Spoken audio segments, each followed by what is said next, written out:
Before we get to my review, or as I say, my opinions of the game, I just want you to know that I am no professional reviewer in any way. These are just my opinions about the game after about 10 plus hours. And if you like the video, please give it a like and subscribe to the channel.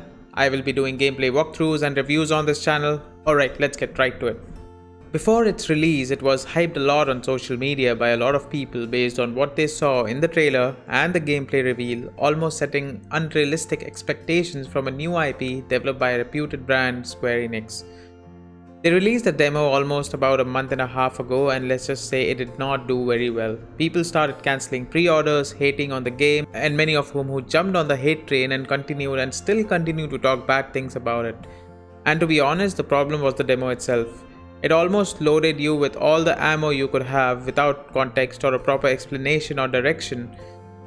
I felt it was quite overwhelming too. Even so, I decided to keep my pre-order and form my own expectations and opinions about it, because I had hope that the game will turn out good, especially after the developers heard the feedback and promptly acted on it. I started playing this yesterday as soon as it was available, and honestly, at an overall level, it's not bad at all. Yeah, there are some issues here and there, but nothing to really hate on the game. One thing I should say though, it doesn't really feel like a next-gen game to me, just from a performance standpoint. It feels that the game hasn't been properly optimized and could easily run on previous gen hardware. But I'm no technical guy, so don't take my word for it. Probably the most talked about. To me, it is fine. It's like any other JRPG game you'd play. To give an example, you cannot call the dialogues in Forspoken cringe and then you say you love it in Final Fantasy. It's pretty much the same. Yeah, maybe you don't like the style of delivery or whatever, but to me it's stupidly funny and works well with the character. Like I said, I felt it could run on previous gen hardware, but regardless, the world is pretty with loads of things to do around. You have quests, you have collectibles, you have puzzles. Graphics are pretty subjective in my opinion. I like it in the game, but many did not. In terms of the performance, I really haven't tried the fidelity mode or the ray tracing mode yet. I have been playing on performance mode and it runs pretty smoothly almost all the time. I haven't noticed a drastic drop in FPS yet.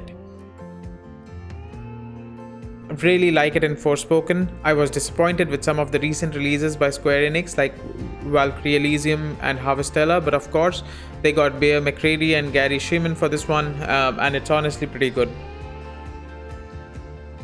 It almost took an hour or two to really start to understand the combat mechanics and how different spells work, but it's really fun, at least for me.